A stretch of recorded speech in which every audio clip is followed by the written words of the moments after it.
कर्दम ऋषि ने 1000 वर्ष तक तपस्या की और तपस्या के बाद भगवान ने जब कहा कि वरदान मांगो तो कर्दम ऋषि कहते हैं, नाथ, ध्यान से सुनना, कर्दम ऋषि कहते हैं, मैं आपसे जितना प्रेम करता हूं, आप मुझको जितने प्रिय लगते हो, मैं आपकी जितनी सेवा करता हूं, मुझसे भी कई गुना ज्यादा आपसे प्रेम करने वाली, आपकी सेवा करने वाली, आपके प्रति स्नेह रखने वाली एक कन्या से मेरा ब्याह हो जाए नाथ, ऐसी कृपा कर दो। 1000 वर्ष तपस्या के बाद कर्दम ऋषि ने एक जीवन साथी मांगा और उस जीवन साथी में कोई गुण नहीं मांगा। वो सुंदर हो, वो सुशील हो, वो धनवान हो, वो ज्ञानी हो, बहुत पढ़ी लिखी हो, ये सब नहीं मांगा। क्या मांगा? बोले मैं जितना आपसे स्नेह करता हूं, मेरी जितनी भक्ति आपके प्रति चित्त में है मेरे, उससे कई गुना ज्यादा भक्ति करने वाली, स्नेह करने वाली कन्या से मेरा ब्याह हो जाए। बंधु,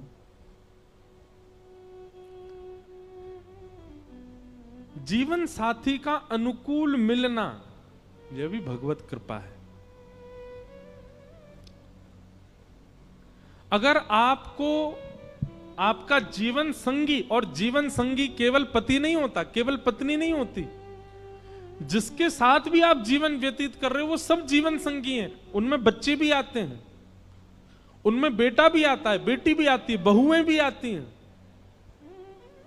लेकिन फिर भी कई बार सब अनुकूल ना मिले, लेकिन पति या पत्नी अनुकूल मिल जाए तो भी जीवन थोड़ा आसान हो जाता है। सौभाग्यशाली हैं, भाग्यशाली हैं वो लोग जिनको जीवन संगी अनुकूल मिला है। आजकल की तो बात ही मत करो, आजकल के लड़का लड़कियों के जीवन संगी अनुकूल कुछ और दृष्टि में होते हैं।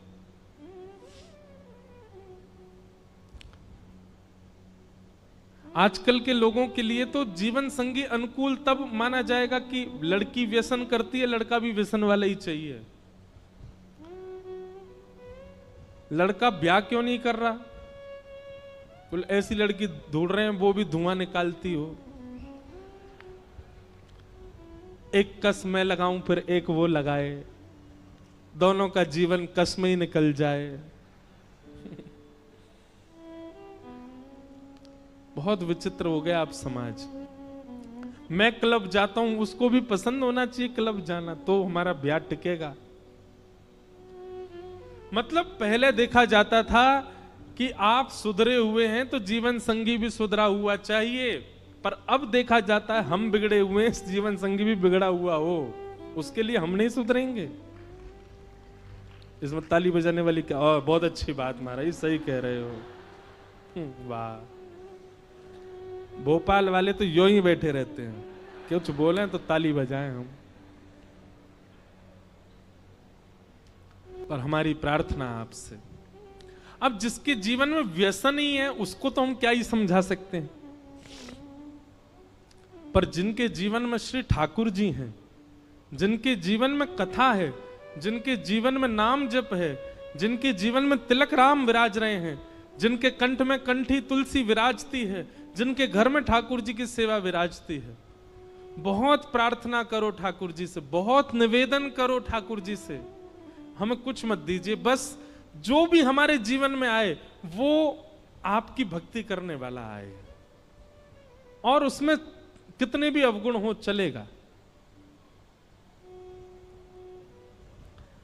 जैसे व्यसनी व्यक्ति बिना व्यसनी कन्या के नहीं रह सकता, बिना व्यसनी पुरुष के कन्या नहीं रह सकती, ऐसे ही वैष्णव भी बिना वैष्णव के नहीं जी पाएगा।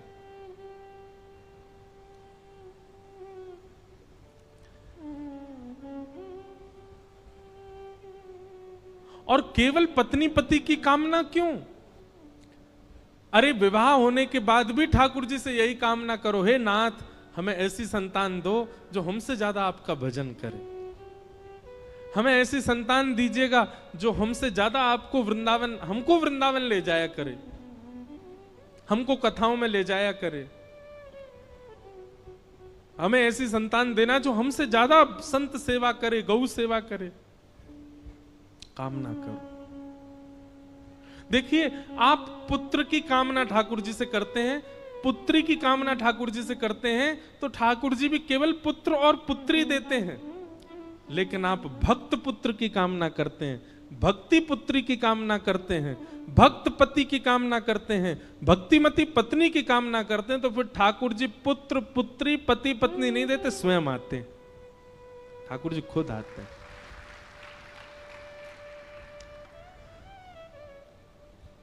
यत्र नार्यस्तु पूज्यन्ते रमन्ते तत्र देवता। जिस कुल में, जिस खानदान में, जिस परिवार में नारी का सम्मान होता है, शास्त्र कहते हैं उस कुल खानदान परिवार में स्वयं भगवान ही जन्म लेते हैं। श्रीमद् भागवत जी में प्रमाणित है कि नंद बाबा यशोदा मैया दर दर जाते थे, सारे तीर्थों में गए, सारे देवालयों में गए, और सब जगह जाकर के उन्होंने एक ही कामना की है, क्या? हमको एक संतान चाहिए, और संतान में गुण क्या होने चाहिए? तो नंद बाबा कहते हैं गैयान की सेवा करवे वारो हो, साधु संतन को प्रणाम करवे वारो हो, यमुना जी की सेवा करे, ब्रज की रक्षा करे, ऐसी संतान मिले। ठाकुर जी ने संतान नहीं दी, खुद आ गए। आप केवल संतान की कामना कर लेते हैं, इसलिए ठाकुर जी पुत्र देते हैं, पुत्री देते हैं, वो रुलाते भी हैं बाद में। देखो, एक बात हमारी बहुत ध्यान से सुनिए। बालक इंजीनियर बन गया, बहुत बड़ी बात नहीं है, करोड़ों इंजीनियर हैं। बालक डॉक्टर बन गया, ज्यादा बड़ी बात नहीं है, करोड़ों डॉक्टर हैं। बालक साइंटिस्ट बन गया, बड़ी बात नहीं, लाखों साइंटिस्ट हैं। बालक चार्टर्ड अकाउंटेंट बन गया, लाखों चार्टर्ड अकाउंटेंट हैं। लेकिन बालक संस्कारी बन गया, बहुत बड़ी बात है। क्यों? क्योंकि पूरे भारत में गिनती करेंगे ना तो 1000 ही मिलेंगे संस्कारी।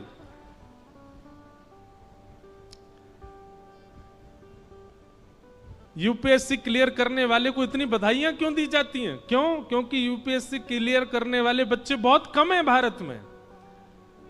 ऐसे ही संस्कारी बालक होना सौभाग्य की बात क्यों है? क्योंकि संस्कारी हैं बहुत कम। और क्षमा कीजिएगा, हम आपसे एक बात कह रहे हैं, बालक पढ़ लिख करके विद्वान बने, बालक बहुत ज्ञानवान बने, इस पर प्रकाश बाद में डालिए, पहले संस्कारी बने। संस्कारी बन गया तो सारे लक्षण ले आएगा अपने अंदर।